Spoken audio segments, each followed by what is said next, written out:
ilmu agama memang akan menjaga diri seseorang. Dan ada penyamaan antara orang yang pergi berjihad dengan orang yang menuntut ilmu. Dua-duanya punya kemuliaan. Bahkan sebagian ulama ada yang dengan sangat jelas membahasakan bahwasanya pena-pena para ulama dalam menulis ya, ilmu syar'i ini sehingga dinukil dan dipelajari oleh kaum muslimin jauh lebih mulia daripada tetesan-tetesan darah para mujahidin.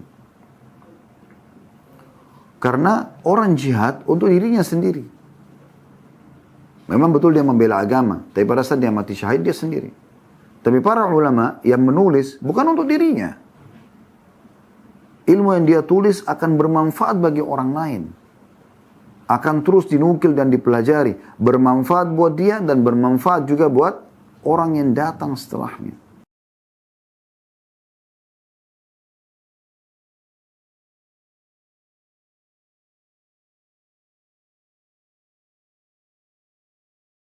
Assalamualaikum warahmatullahi wabarakatuh. Alhamdulillah, wassalatu wassalamu ala rasulillah. Segala puji dan puja kehadirat Allah subhanahu wa ta'ala. Juga salawat dan taslim kepada Nabi besar Muhammad sallallahu alaihi wa ala alihi wa sahbihi wasallam. Di awal pembukaan ini kami akan ucapkan apa yang diucapkan oleh baginda Nabi alaihi salatu wassalam kepada seluruh orang yang minat untuk menuntut ilmu. Beliau selalu menyambut dengan wajah yang ceria, senyum yang penuh kegembiraan sambil mengucapkan marhaban bitalabatil ilm. Selamat datang kepada para penuntut ilmu. Beranjak dari apa yang dikatakan oleh Nabi alaihi salatu wassalam ini teman-teman sekalian, sudah cukup memberikan gambaran kepada kita bagaimana mulianya ilmu dalam Islam. Dan memang kita ini akan hidup mulia hanya dengan ilmu. Ilmu akan menjadi pencukup bagi orang-orang yang merasa kurang secara materi. Karena ilmu akan membawanya kepada kesabaran dan bisa menerima takdir Allah subhanahu wa ta'ala. Dengan ilmu, seseorang yang Allah lapangkan rezekinya akan menyadari bahwasanya ini adalah nikmat Allah, sebuah nikmat Allah yang wajib dia syukuri. Bahkan ilmu akan memunculkan perasaan kejantanan dan keberanian di saat dibutuhkan untuk membela agama Allah dan siap mati untuk agama Allah. Ilmu akan terus menjadi penghalang terbesar bagi iblis dan para pengikut-pengikutnya untuk menyesatkan manusia dari jalan Allah subhanahu wa ta'ala. Ilmu itu adalah bodyguard, penjaga setiap individu di antara kita. Orang kalau berilmu, dia akan selalu terawasi dengan ilmu itu. Karena setiap kali dia mau makan, mau minum, mau tidur, mau melakukan aktivitas apapun, ilmu akan memandu dia. Ini boleh atau ini tidak boleh. Ilmu akan menjaga pemiliknya di dunia, memuliakannya, karena akan harum di mata manusia. Orang yang berilmu harum di mata manusia. Mereka tidak sembarangan dijatuhkan atau dihina, karena orang tahu orang ini berilmu. Dan ilmu juga akan memuliakan pemiliknya di akhirat nanti. Allah subhanahu wa ta'ala telah memerintahkan Nabi-Nya Muhammad sallallahu alaihi wasallam untuk terus menuntut ilmu. Walaupun wahyu turun kepada beliau. Dan Allah memerintahkan agar baginda Nabi SAW menjadikan doa khusus agar minta ditambahkan ilmu. Coba teman-teman sekalian buka dan renungi firman Allah Subhanahu wa taala dalam surah Thaha ayat 114. Bunyinya, a'udzubillahi minasyaitonir rajim. Fata'ala Allahul malikul haqq. Fata'ala Allahul malikul haqq. ولا تعجل بالقرآن من قبل أن يقضى إليك وحيه وقل ربي زدني علما. Maha tinggi Allah, Raja yang sebenarnya. Dan janganlah kamu hai Muhammad tergesa-gesa membaca Al-Quran sebelum disempurnakan mewahyukannya kepadamu. Dan katakan selalu, ya Tuhanku, tambahkanlah kepadaku ilmu pengetahuan. Kalau Nabi Muhammad SAW saja, Nabi yang mulia, utusan Allah Subhanahu wa Ta'ala, pemimpin anak Adam, manusia terbaik, disuruh oleh Allah SWT mengucapkan wa qur rabbi zidni ilma, ya Allah tambahkanlah selalu ilmu bermanfaat untukku, maka bagaimana dengan kita? Ibnu Qayyim rahimahullah berkata, cukup dengan ayat ini yang menunjukkan keutamaan orang berilmu, karena Allah Subhanahu wa Ta'ala benar-benar memerintahkan Nabi-Nya Muhammad SAW untuk meminta ditambahkan ilmu. Ini bisa dilihat dari kitab Miftah Darus Sa'adah, jilid 1, halaman 221. Para penuntut ilmu akan diangkat derajatnya oleh Allah Subhanahu wa Ta'ala. Dimuliakan oleh Allah di dunia dan di akhirat. Tadi sempat saya singgung, kalau orang berilmu, walaupun mohon maaf saya bahasakan ini, paras wajahnya biasa saja, postur tubuhnya biasa saja, ya, dan seluruh mungkin yang berhubungan dengan secara fisik, ya, fisikal dia biasa saja. Tapi di saat dia berbicara, dia punya ilmu, berbobot, pasti dia akan dimuliakan oleh orang. Sebaliknya, orang itu sangat tampan atau sangat cantik, sempurna fisik postur tubuhnya, seluruh fisiknya sempurna. Tapi pada saat bicara dia kosong dari ilmu, maka jatuh di mata manusia. Bagaimana kalau ada orang yang Allah sudah gabungkan hal-hal kesempurnaan fisik, akhlak, ditambah lagi dia berilmu. Dan ini yang selalu menjadi target utama para ulama-ulama kita. Dari kalangan sahabat, kalangan tabi'in, tabi'in, terus, regenerasi terus ini, mereka selalu mencoba menyempurnakan, ya, semampu mereka. Mereka berpenampilan yang terbaik dari rezeki halal untuk menunjukkan nikmat Allah Subhanahu wa Ta'ala supaya jangan ada kesan Islam itu kumuh, kotor. Karena Nabi SAW selalu berpenampilan yang rapi, bersih, dan beliau juga sangat wangi. Ya. Bahkan Nabi SAW pernah menegur sahabat yang kelihatan berantakan sambil mengatakan, ya, mana kamu dari bekas nikmat Allah? Aina anta min athari ni'amillahi alaik? Mana kau dari bekas nikmat Allah, ya, pada dirimu? Aina anta min athari ni'amillahi alaik? Mana bekas nikmat Allah pada dirimu? Dan juga, ya, setiap ulama kita berusaha sempurna secara ilmu, sempurna secara prestasi. Islam tidak pernah melarang orang untuk menjadi orang yang paling kaya raya atau kaya raya, orang yang, ya, memiliki jabatan, orang yang memiliki titel akademik kalau di masa kita sekarang. Bahkan Islam menyuruh itu semua untuk menjaga nama baik kita, untuk menjaga nama baik kita, ya, wibawa kita dibolehkan dalam Islam, bahkan anjurannya, dan kita dilarang bahkan menghinakan diri kita. Maka Allah muliakan orang-orang yang berilmu di dunia, di akhirat lebih tinggi lagi derajatnya. Itulah yang Allah gambarkan dalam surah Al-Mujadilah ayat 11. A'udzu billahi minasyaitonir rajim. Al-Mujadilah ayat 11. Ya ayyuhalladzina amanu idza qila lakum, saya ulangi, ya ayyuhalladzina amanu idza qila lakum tafassahu fil majalisi fafsahu yafsahillahu lakum wa idza qila anshudu fanshudu yarfa'illahu alladhina amanu minkum walladzina utul ilma darajat. Allah gunakan jamak di sini, darajat. Wallahu bima ta'maluna khabir. Hai orang-orang beriman. Ya, dia ngomong orang beriman di sini. Karena mereka yang bisa tersentuh. Apabila dikatakan kepadamu berlapang-lapang dalam majlis, maka lapangkanlah. Niscaya Allah akan memberikan kelapangan untukmu. Dan apabila dikatakan kepadamu berdirilah, maka berdirilah, bubarlah, sudah selesai misalnya. Niscaya Allah akan meninggikan orang-orang yang beriman di antaramu dan orang-orang yang diberi ilmu pengetahuan beberapa derajat di dunia dan di akhirat. Dan Allah Maha mengetahui apa yang kamu kerjakan.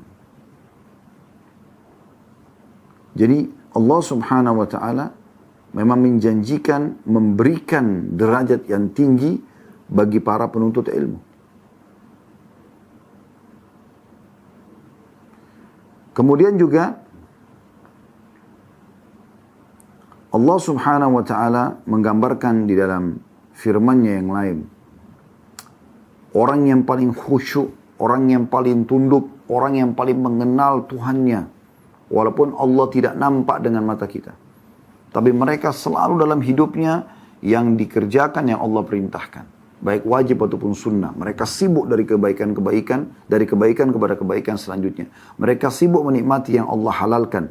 Dan mereka meninggalkan sejauh-jauhnya semua yang Allah larang. Apakah itu haram, juga makruh. Dan itu tidak mungkin kecuali orang yang punya ilmu. Allah subhanahu wa ta'ala menyebutkan dalam surah Fatir ayat 28. A'udzu billahi minasyaitonir rajim. Innama yakhsyallaha min ibadihi ulama. Innallaha azizun ghafur. Sesungguhnya yang takut, yang tunduk, yang merasa selalu diawasi oleh Allah di antara hamba-hambanya hanyalah para ulama, jamak daripada alim, orang yang faham ilmu agama. Sesungguhnya Allah Maha Perkasa lagi Maha Pengampun, dan tidak mungkin teman-teman sekalian kita menjadi seorang alim dari kita lahir, tidak mungkin. Harus dimulai dari belajar. Satu demi satu kita pelajari. Satu demi satu.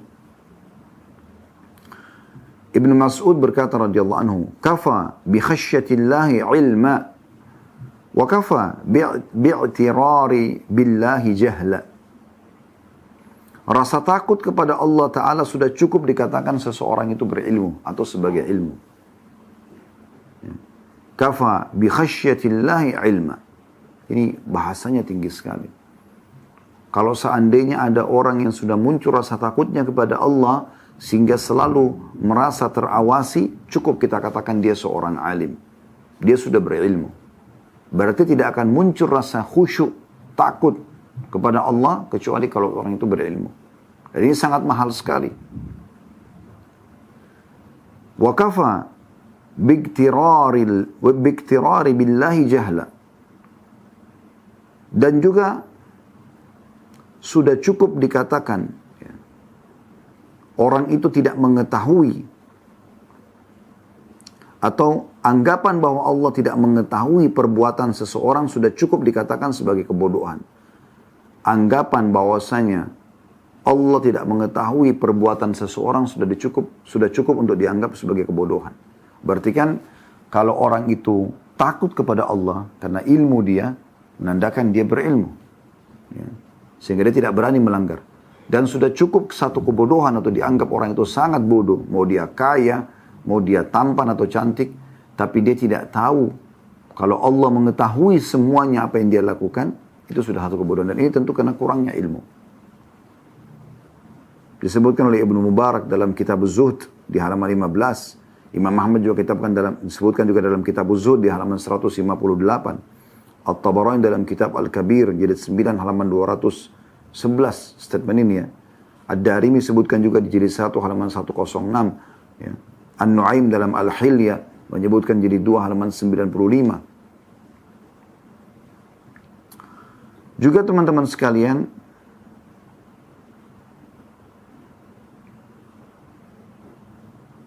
kalau ada orang Allah subhanahu wa ta'ala berikan kesempatan untuk menuntut ilmu. Seperti teman-teman di pesantren, dari mulai tamat SD, udah mulai belajar agama. Mungkin SD-nya masih umum misalnya.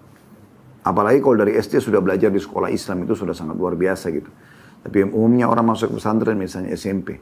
Mulailah dia mendengarkan guru-gurunya membicarakan setiap hari guru gonta-ganti mengatakan qala Allah, qala Rasulullah, dengan qala Ibnu Abbas, qala Ibnu Umar, qala Abdullah bin Amr, qala Abu Bakar, qala Umar, ya. Qala Sa'id bin Muzayyib, qala Atha bin Abi Rabah, qala Atha al-Khurasani, qala Abdullah bin Mubarak, qala Fudail bin Iyad. Terus dari perkataan Allah yang mulia, perkataan Rasulullah SAW, perkataan para sahabat, perkataan para tabi'in, orang-orang saleh.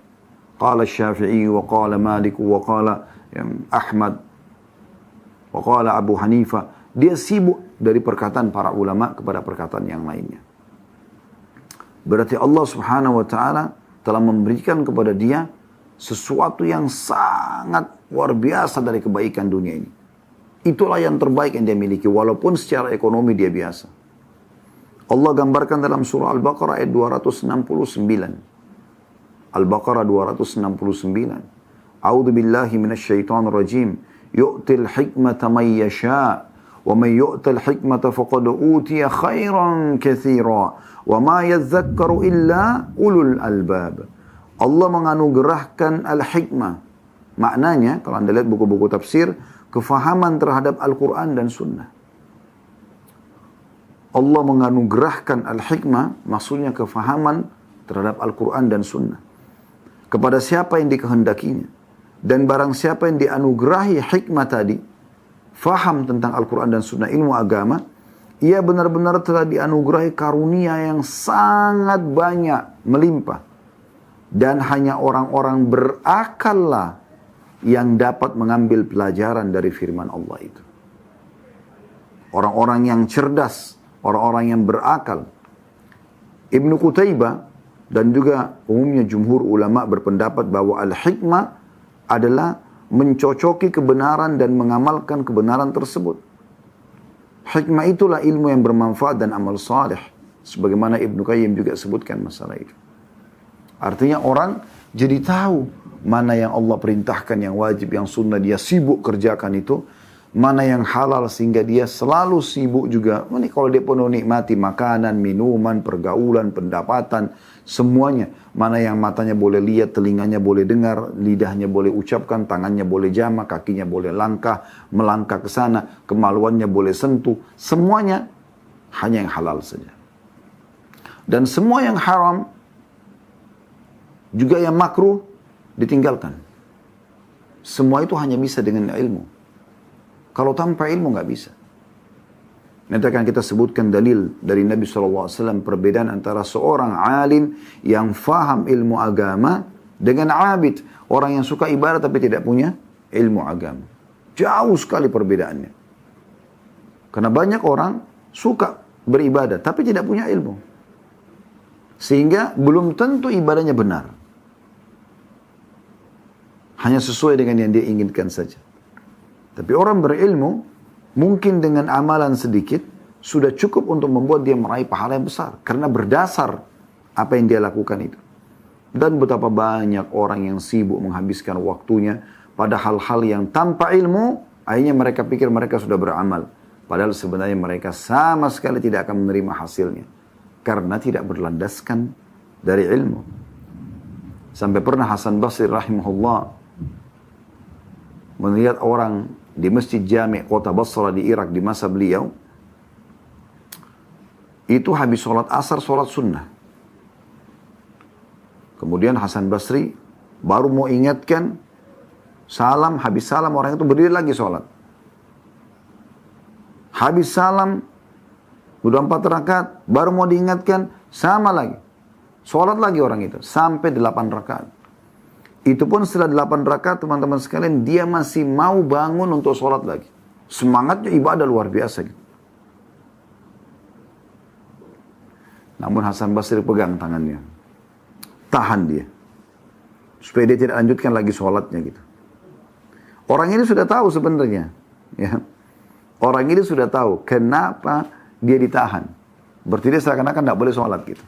Langsung orang itu marah sambil mengatakan, apakah Allah akan menghukumku karena aku sholat? Saya, kenapa kau tahan aku sholat? Aku mau sholat nih. Hasan Basri berilmu menjawab apa? Allah tidak menghukummu karena kau sholat. Tapi Allah menghukummu karena kau buat-buat sholat itu. Kau nggak punya ilmu di sini. Dari mana habis asar ada sholat 8 rakaat sunnah? Apalagi itu waktu yang dilarang untuk sholat sunnah. Makanya tidak ada ba'diyah subuh, tidak ada ba'diyah asar, karena dilarang. Syaitan lagi mengeluarkan tanduk dan disembah, disujuti pada saat itu. Maka dengan ilmu, orang jadi faham. Tanpa ilmu, orang jadi jahil. Dan Allah memotivasi kita. Bahkan menyamakan antara orang yang pergi berjihad dengan orang yang menuntut ilmu. Ini mulia sekali. Di dalam firman-Nya di surah Taubah, surah At-Taubah ayat 122. Allah Subhanahu wa taala berfirman, A'udzu billahi minasyaitonir rajim. Wa ma kana al-mu'minuna liyanfiru kaffa فَلَوْلَا نَفَرَ مِنْ كُلِّ فِرْقَةٍ مِّنْهُمْ طَائِفَةٌ لِيَتَفَقَّهُوا فِي الدِّينِ وَلِيُنْذِرُوا قَوْمَهُمْ إِذَا رَجَعُوا إِلَيْهِمْ لَعَلَّهُمْ يَحْذَرُونَ. Tidak sepatutnya bagi mukminin itu pergi semuanya ke medan perang. Padahal jihad mulia. Tinggal tunggu musuh tusuk, kena peluru mati, masuk surga tanpa hisab lagi. Bisa menyelamatkan 70 keluarganya lagi. Siapa yang tidak mau mengejar pahala jihad kalau dia sudah tahu, tapi tentu juga bagi orang yang punya ilmu. Kalau orang tidak punya ilmu, dia tidak akan berani pergi ke medan perang. Dia tidak tahu dia dapat apa di sana kan. Tapi Allah mengatakan tidak patut bagi mukminin semuanya pergi berperang. Lalu apa yang dikerjakan ya Allah? Lalu kata Allah, mengapa tidak pergi dari tiap-tiap golongan di antara mereka beberapa orang untuk memperdalam pengetahuan mereka tentang agama? Belajar. Kalau kita sekarang ke pesantren, sekolah-sekolah Islam, belajar. Dan untuk tujuannya nanti kalau sudah belajar, ini connect ya. Bukan untuk cari profesi, pekerjaan dengan ilmu agama, tidak. Kata Allah, orang-orang yang memperdalam pengetahuan mereka, ya. Mengapa tidak pergi dari tiap-tiap golongan di antara mereka untuk memperdalam pengetahuan mereka tentang agama dan agar mereka memberi peringatan kepada kaumnya apabila mereka telah kembali kepada kaumnya, supaya mereka itu dapat menjaga diri. Dari ayat ini kita bisa lihat ilmu agama memang akan menjaga diri seseorang. Dan ada penyamaan antara orang yang pergi berjihad dengan orang yang menuntut ilmu. Dua-duanya punya kemuliaan. Bahkan sebagian ulama ada yang dengan sangat jelas membahasakan bahwasanya pena-pena para ulama dalam menulis ya, ilmu syar'i ini sehingga dinukil dan dipelajari oleh kaum muslimin jauh lebih mulia daripada tetesan-tetesan darah para mujahidin. Karena orang jihad untuk dirinya sendiri. Memang betul dia membela agama, tapi pada saat dia mati syahid dia sendiri. Tapi para ulama yang menulis bukan untuk dirinya. Ilmu yang dia tulis akan bermanfaat bagi orang lain. Akan terus dinukil dan dipelajari. Bermanfaat buat dia dan bermanfaat juga buat orang yang datang setelahnya. Ingat, awal ayat turun kepada Nabi Muhammad SAW memerintahkan agar belajar. Surah Al-Alaq ayat 1 sampai ayat 5. A'udzu billahi minasyaitonir rajim. Iqra bismi rabbikal ladzi khalaq. Khalaqal insana min 'alaq. Iqra wa rabbukal akram alladzi 'allama bil qalam 'allamal insana ma lam ya'lam. Bacalah hai Muhammad dengan menyebut nama Rabbmu yang menciptakan. Baca, belajar. Dia telah menciptakan manusia dari segumpal darah. Bacalah, dan Rabbmu yang maha pemurah, yang mengajar manusia dengan perantara pena, qalam, yang bisa membuat kita bisa menulis, ya, bisa pegang pena, pulpen yang kita biasa pakai tulis. Itu Allah yang telah mengajarkan manusia dengan perantara qalam. Dia mengajarkan kepada manusia apa yang tidak diketahui oleh mereka. Dari ayat ini juga kita ambil pelajaran. Perintah untuk selalu membaca. Iqra fi'lul amr. Kata perintah. 2 kali Allah ulangi. Iqra bismi rabbikal ladzi khalaq. Kemudian Iqra wa rabbukal akram. 2 kali diulangi. Juga disuruh agar para penuntut ilmu jangan lupa tulis. Menulis penting. Tulis saudaraku apa yang sudah menjadi ilmu. Kita menghafalnya iya. Kapan seorang penuntut ilmu bisa menggabungkan antara tulisan dia dan hafalan dia, maka sempurna ilmu yang dia menuntut. Kapan orang cuma mengandalkan hafalan tanpa tulisan, maka dia cuma punya setengah ilmu. Kapan orang andalkan tulisan tanpa hafalan, dia juga punya setengah ilmu. Karena kapan hafalan dia lupa, maka hilang ilmu itu. Oh, di buku apa ya? Oh, di halaman apa ya? Kayaknya pernah saya dengar pendapat ulama. Udah. Kayaknya pernah saya dengarkan hadisnya. Karena dia tidak tahu. Tapi kalau dia punya tulisan, sebentar saya cek tulisan saya. Nah, dia tahu. Atau kalau orang tulis, dia tidak hafal. Saya ditanya, sebentar saya buka dulu tulisan saya. Karena dia tidak hafal, tidak bisa. Mempertemukan dua hal ini kesempurnaan dalam menuntut ilmu. Tapi ingat teman-teman sekalian, ulama menggabungkan antara dua ini, antara hafalan dengan tulisan itu ada rumahnya. Rumahnya itu adalah perenungan dalam hati. Semua hafalan tersebut, semua tulisan tersebut harus direnungi dalam hati. Ya. Karena dengan renungan dalam hati, maka hati ini raja dalam tubuh kita, dia akan menginstruksikan tubuh kita untuk mengaplikasikan ke seluruh anggota tubuh. Ya. Pada saat teman-teman sekalian kita punya ilmu, kita amalkan, kita dapat manfaat. Anda mau lebih besar pahalanya, ajarkan ke orang lain. Bukankah hadis yang masyhur, hadis Nabi SAW, diriwayatkan Bukhari, nomor 2942, riwayat Imam Muslim, nomor 2406, dari Sahal bin Sa'ad radhiyallahu anhu. Beliau mengatakan bahwasanya Nabi SAW bersabda, "Wallahi li'an yuhda bika rajulun wahidun khairun laka min humurin ni'am." Demi Allah, sungguh satu orang saja diberi petunjuk oleh Allah melalui kamu, melalui perantaramu, maka itu lebih baik daripada unta merah. Ibnu Qayyim menanggapi masalah ini. Beliau mengatakan hadis ini menunjukkan keutamaan berilmu dan mengajarkan ilmu itu. Juga menunjukkan mulianya kedudukan ahli ilmu. Karena jika ada seseorang mendapatkan hidayah lewat perantara seorang alim, itu lebih berharga daripada unta merah. Unta merah adalah harta terbaik dan paling mulia. Bagaimana penilaianmu terhadap orang yang setiap hari ada sekelompok orang dapat hidayah lewat dia? Beliau sebutkan dalam kitab Miftah Darus Sa'adah jilid 1 halaman 247. Jadi luar biasa gitu. Bukankah ada hadis Nabi SAW, hadis masyhur riwayat Muslim nomor 2674, nomor 2674. Dari hadis yang masyhur, hadis Abu Hurairah radhiyallahu anhu, bahwasanya Rasulullah SAW bersabda, "Man da'a ila huda, man da'a ila hudan, kana lahu minal ajri mithlu ujuri man tabi'ahu la yanqusu dhalika min ujurihim syai'a.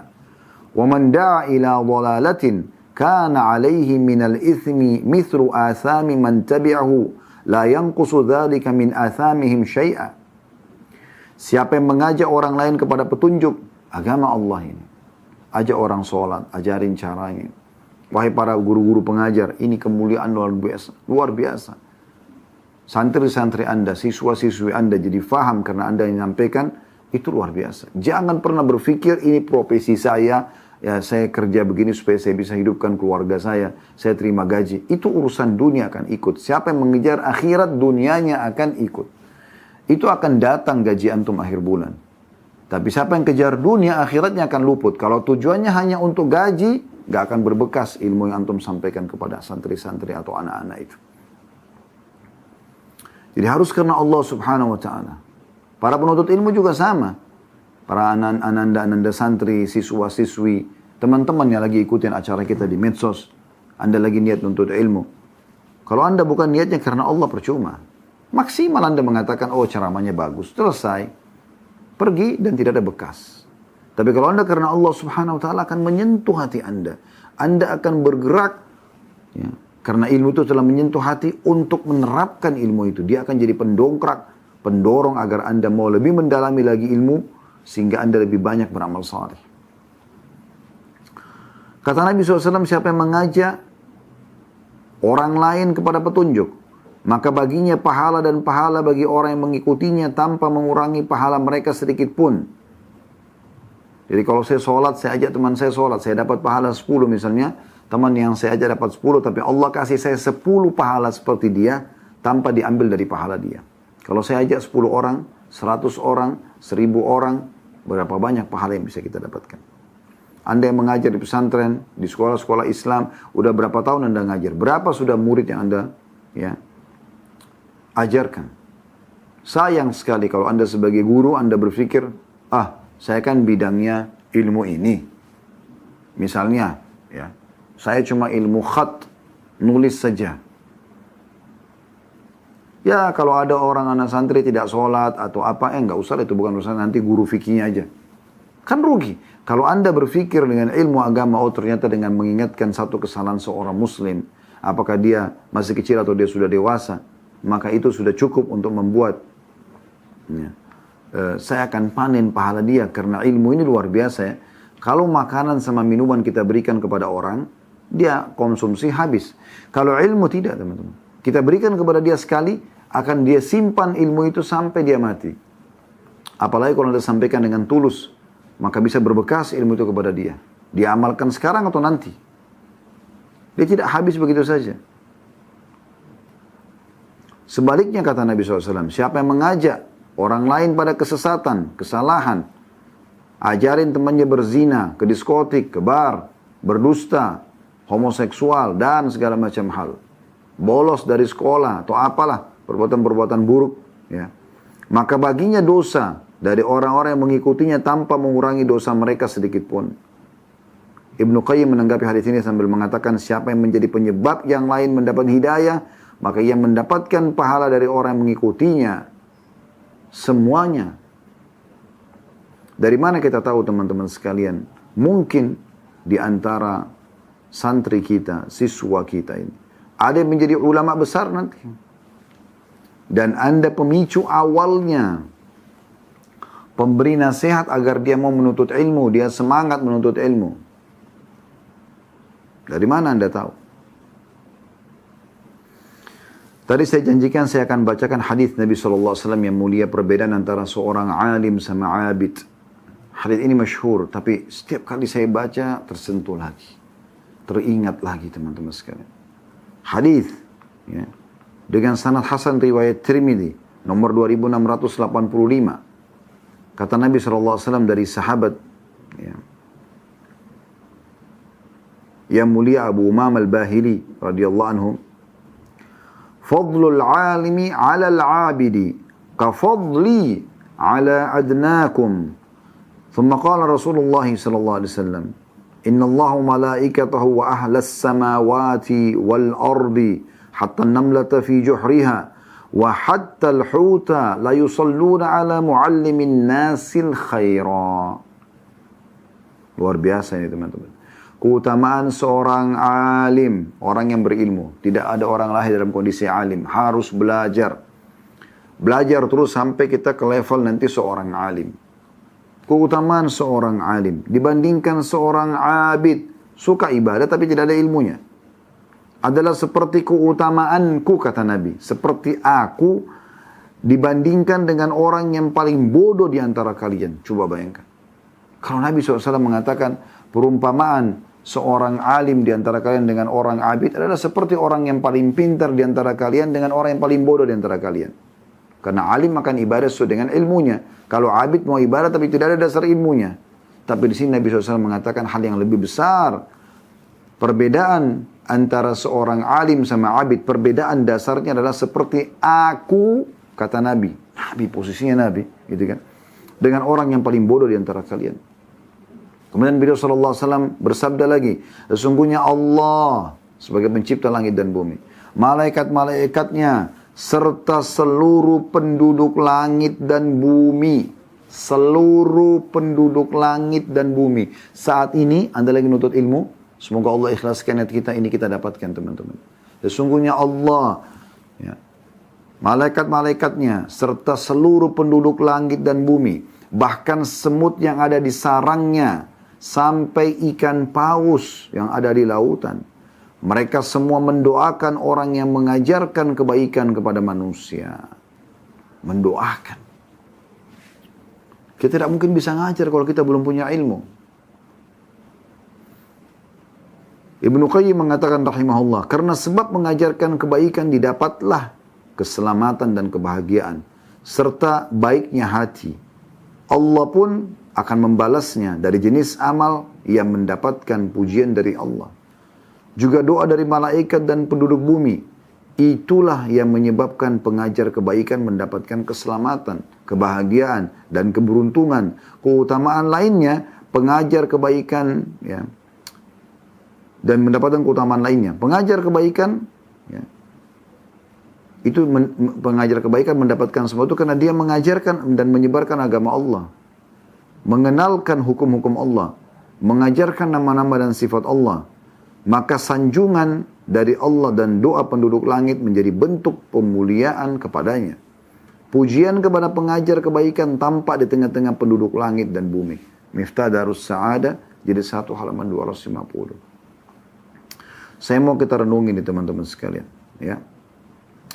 Bagaimana kalau kita berpikir teman-teman sekalian, ya, seandainya misal dikatakan dalam sebuah hadis Nabi, ini misal dikatakan dalam hadis Nabi, semua pengajar kebaikan akan didoakan oleh para nabi-nabi. Atau Nabi bilang misalnya, saya doakan khusus doa Nabi saja untuk para pengajar kebaikan. Nabi doakan. Udah cukup belum? Cukup.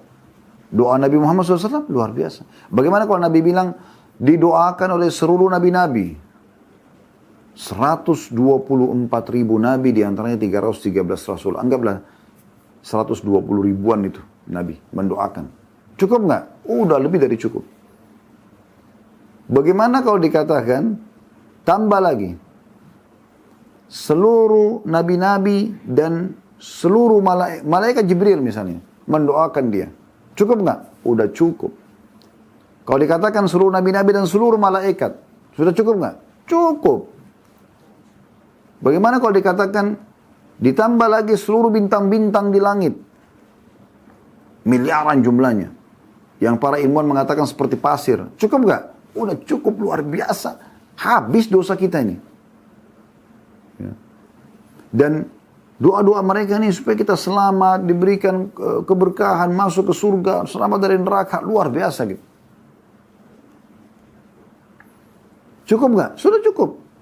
Bagaimana kalau ditambah lagi, sudah para nabi-nabi, para malaikat, bintang-bintang di langit. Tambah lagi. Pohon-pohon. Kalau dikatakan Nabi SAW ditambah semua pohon kurma mendoakan dia misalnya. Udah cukup, cukup. Tapi semua pohon, mau dari rumput sampai pohon beringin yang besar, pohon buah-buahan, sayuran, semuanya cukup, lebih dari cukup. Bagaimana kalau ditambah? Ditambah lagi, sudah para nabi-nabi, para malaikat, ya. Semua bintang-bintang di langit, semua tumbuh-tumbuhan, ditambah lagi, semua jenis ayam misalnya, semua ayam di muka bumi, cukup nggak? Cukup. Bagaimana kalau ditambah seluruh hewan, tidak terkecuali, baik di darat maupun di lautan. Cukup. Ini teman-teman hanya dengan kita menuntut ilmu, menjadi alim. Dan tidak bisa kita jadi alim tanpa kita menuntut ilmu. Terus semangat belajar, kejar. Didoakan oleh Allah, malaikat-malaikatnya, seluruh penduduk langit dan bumi, bahkan semut di lubangnya, ikan paus di lautan. Semua memohon kepada Allah subhanahu wa ta'ala agar diberikan kebaikan. Allah memberikan langsung. Malaikat-malaikat dan seterusnya tadi sampai kepada ikan yang ada di laut mendoakan dia.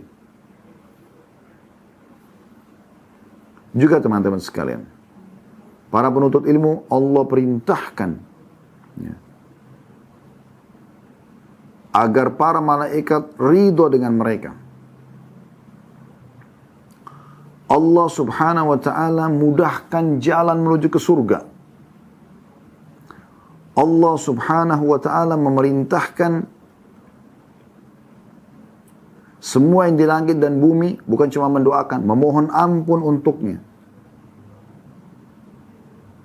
Semua itu digabungkan dalam sebuah sabda Nabi SAW yang masyhur. Ya. Dalam hadis riwayat Abu Daud nomor 3641. Dan ini hadis yang sahih. Dari sahabat yang mulia Abu Darda radhiyallahu anhu, bahwasanya Rasulullah SAW bersabda, ini hadis kalau membahas tentang keutamaan menuntut ilmu pasti akan disebutkan. Hadis yang mulia, man salaka tariqan yatlubu fihi ilman salakallahu bihi tariqan min turukil jannah wa innal malaikata la tada'u ajnihataha ridan li talibul ilm wa innal alima la yastaghfiru lahu man fis samawati wa man fil ard والحيتان في جوف الماء وإن فضل العالم على العابد كفضل القمر ليلة البدر على سائر الكواكب وإن العلماء ورثة الأنبياء وإن الأنبياء لم يورثوا دينارا ولا درهما وإنما ورثوا العلم فمن أخذه أخذ بحظ وافر. Barang siapa yang menempuh jalan untuk mencari ilmu, sengaja dia keluar mau belajar, pengajarnya pun bisa dapat keutamaan ini karena dengan dia keluar mengajar, dia kembali mengingat ilmu itu. Kalau dia niatkan sekaligus, kayak saya sekarang ngajar ini, saya kayak mereview lagi teman-teman sekalian. Ya. Barang siapa yang menempuh jalan untuk mencari ilmu, Allah akan mudahkan baginya jalan-jalan menuju ke surga. Karena dengan ilmu kan dia tahu apa yang Allah perintahkan dia tinggal kerjakan, apa yang Allah halalkan tinggal dia nikmati, apa yang Allah larang tinggal dia jauhi. Itulah surga, jalan ke surga udah. Dan sungguh para malaikat meletakkan sayapnya melindungi mereka sebagai tanda ridho terhadap para penuntut ilmu. Sesungguhnya orang yang berilmu diminta ampunkan oleh setiap penduduk langit dan bumi sampai ikan-ikan yang ada di air. Kalau tadi sebelumnya ikan paus saja sebutkan ya, bukan ikan paus saja tapi ikan paus yang disebutkan. Ya. Tapi di sini disebutkan sampai ikan-ikan seluruhnya di laut. Sesungguhnya keutamaan orang yang berilmu dibanding ahli ibadah adalah seperti perbandingan bulan di malam Badr dari bintang-bintang lainnya. Bulan purnama dibandingkan bintang-bintang lain, maksudnya cahayanya, ya, ukurannya di mata manusia, walaupun bintang-bintang lain ada lebih besar daripada bulan. Tapi bulan purnama, ya, itu biasanya di hari-hari pertengahan bulan ya, tanggal 13, 14, 15 yang biasa kita disunnahkan puasa Iyamul Bid. Di situ kelihatan sekali. Di saat itu nampak, kita bandingkan dengan bintang-bintang yang kecil sekali. Walaupun dia lebih besar ukurannya, tapi karena jauh, maka bulan jadi lebih besar, lebih bercahaya. Seperti itu perbedaannya. Lalu kata Nabi SAW dalam penutupan hadis, dan sesungguhnya, para ulama adalah pewaris para nabi. Ini luar biasa, menggetarkan hati setiap orang yang antara kita harusnya. Kita ini pengganti, penerus nabi, penyambung lidahnya nabi. Kalau tidak ada profesi yang bisa dilekatkan kepada para penuntut ilmu lalu mengajarkan ilmu, kecuali ini sudah cukup. Warathatul anbiya, pewaris para nabi. Karena nabi-nabi sudah pada meninggal. Dan sungguhnya nabi-nabi tidak mewariskan dinar dan dirham. Gak ada uang yang nabi-nabi tinggalkan. Tapi mereka mewariskan ilmu. Maka sungguh, ya, bila ia telah mengambil ilmu itu, maka dia telah mendapatkan keberuntungan yang sangat besar. Dalam sebuah riwayat yang sahih disebutkan oleh Al-Mundhir dalam kitab Targhib wa Tarhibnya, pernah Abu Hurairah radhiyallahu anhu, beliau pergi ke pasar Madinah setelah Nabi SAW meninggal. Kemudian beliau berkata kepada penduduk pasar, "Wahai penduduk pasar, mengapa saya lihat kalian masih di sini sibuk dengan transaksi kalian, sementara warisan Rasulullah SAW sedang dibagi-bagi?"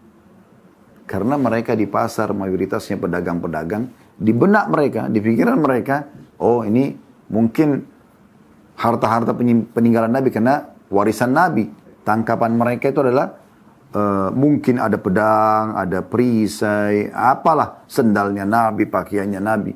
Maka mereka segera melihat yang bicara Abu Hurairah, sahabat Nabi, terpercaya. Lalu mereka kumpul semua, lalu mereka mengatakan, di mana warisan lagi dibagi? Kata Abu Hurairah, di masjid Nabi. Pergilah ke sana. Mereka semua berbondong-bondong meninggalkan transaksi dagangan mereka. Abu Hurairah tunggu di situ. Pergi semua mereka ke masjid. Coba setelah berapa lama mereka di sana, mereka kembali lagi. Setelah mereka kembali, Abu Hurairah bertanya, apa yang kalian temukan? Mereka bilang, kami nggak temukan ada warisan Nabi yang sedang dibagi. Kata Abu Hurairah, apa yang kalian temukan? Ada yang mengatakan, kami sedang melihat ada orang yang sedang sholat. Kami temukan ada orang yang sedang baca Al-Quran. Kami temukan ada orang yang sedang berdoa. Kami temukan ada orang yang sedang berzikir. Ada yang sedang saling menasihatin. Kata Abu Hurairah, celaka kalian kalau kalian tidak tahu. Itulah warisan Rasulullah SAW yang kalian sia-siakan. Bukan harta Nabi tinggalkan, ilmu.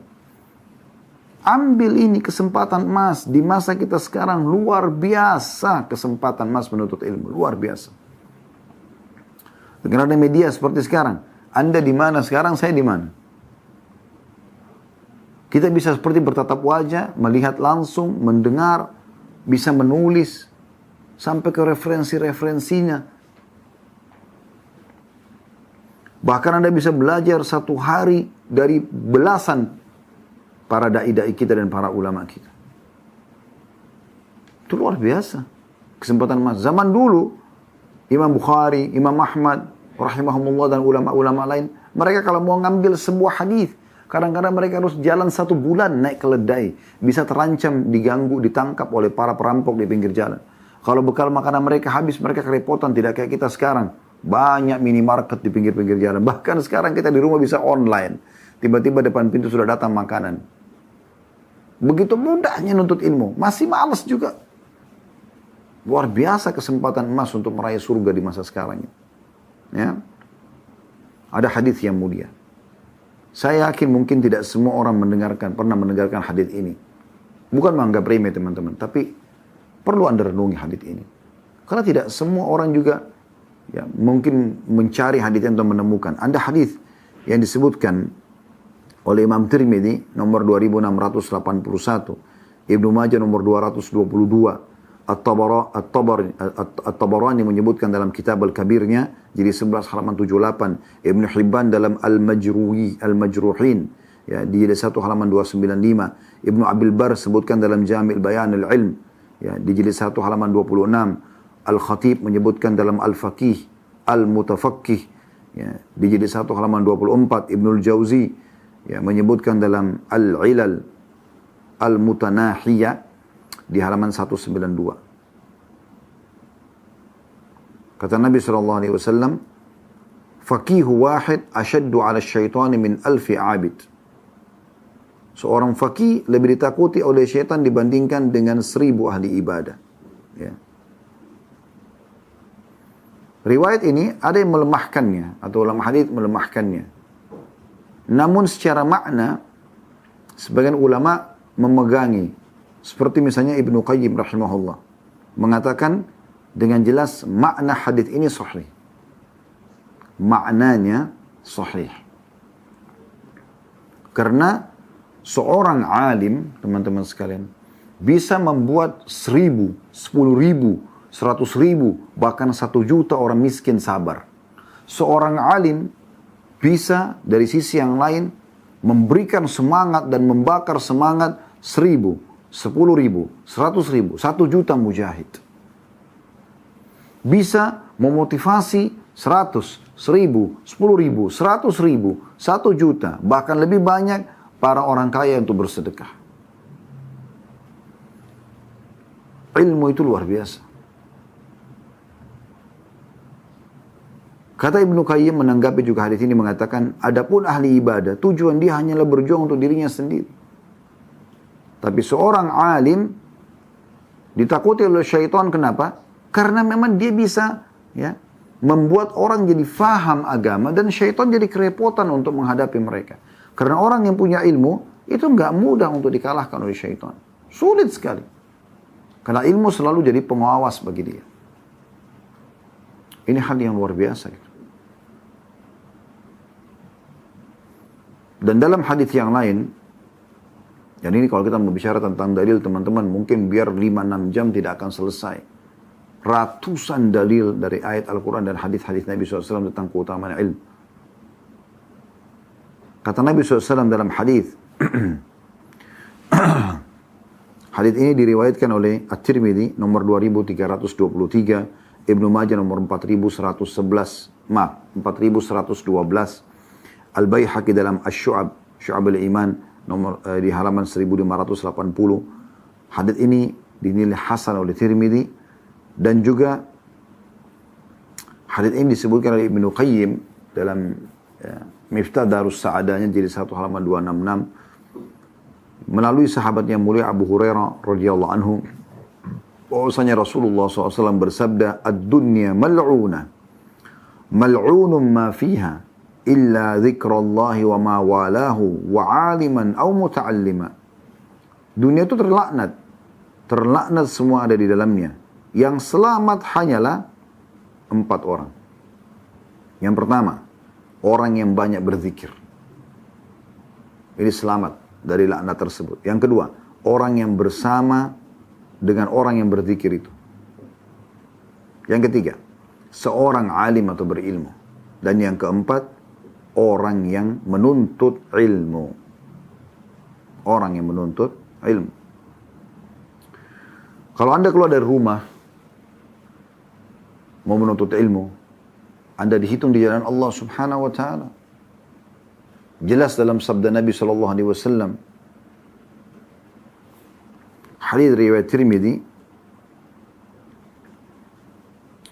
nomor 2647, kata Nabi SAW, Man kharaja fi talabil ilmi fahuwa bisabilillah hatta yarji'. Siapa yang keluar menuntut ilmu, maka ia berada di jalan Allah sampai ia kembali. Abu Darda menanggapi sambil mengatakan radhiyallahu anhu, siapa yang menganggap bahwa berjihad dengan ilmu bukanlah jihad, maka ia akal dan logikanya telah salah. Ini dinukil oleh Ibnu Qayyim dalam kitab Miftahul Darus Sa'adain, jadi 1 halaman 269 sampai 270. Jadi beliau mengatakan, menukil Abu Darda mengatakan, siapa yang menganggap bahwa berjihad dengan ilmu bukan jihad, maka sesungguhnya akal dan logikanya telah salah. Jadi luar biasa gitu. Banyak sekali keutamaan-keutamaan yang harus kita fahami, ya, bahwasanya kita bisa dapatkan dengan ilmu. Dan Nabi SAW memotivasi, mungkin saya tutup dengan hadis ini ya, memotivasi sekali kita agar belajar lalu menyampaikan. Sebagaimana hadis yang masyhur, hadis riwayat Bukhari nomor 3461 dari hadis Abdullah bin Amr radhiyallahu anhuma, beliau mengatakan bahwasanya Rasulullah SAW bersabda, "Ballighu anni walau ayah, wa hadithu an bani Israel wala haraj, wa man kadzdzaba alayya muta'ammidan falyatabawwa maq'adahu minan nar." Sampaikan dariku walaupun hanya 1 ayat. Walaupun cuma 1 ayat. Pelajari dari Nabi SAW, sampaikan. Berkisahlah tentang Bani Israel. Dan tidak apa-apa, selama tidak bertolak belakang dengan agama kita. Barang siapa yang berdusta atas namaku, ngarang-ngarang, Rasulullah SAW bersabda, padahal sebenarnya tidak. Maka bersiap-siaplah mendapatkan tempat duduknya di api neraka. Maka kita harus fahami baik-baik, ada perintah dari Nabi SAW untuk melakukan ini. Dan terlalu banyak teman-teman sekalian keutamaan-keutamaan ilmu. Kalau kita ingin bahas satu persatu, saya sudah bahasakan tadi, ada ribuan dalil, beratusan dalil. Ya. Cuma saya ingin menambahkan sebuah poin. Belajar ilmu beranjak daripada 2 landasan wahyu, Al-Quran dan Sunnah Nabi SAW. Dan harus kita kembali kepada pemahaman para kaum salaf, para sahabat dalam memahami ayat Al-Quran dan juga hadis-hadis Nabi SAW tersebut. Supaya kita faham seperti apa yang mereka fahami. Ya, karena mereka orang yang paling dekat dengan masa wahyu. Bahkan banyak di antara sahabat turun pada mereka wahyu tersebut.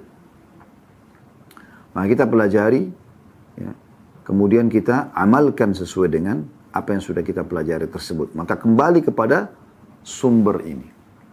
Mulai dari belajar Al-Quran, jangan luput dari makharij al-huruf, ahkam at-tajwid, ya. Kita pelajari semuanya itu supaya bacaan kita benar, ya.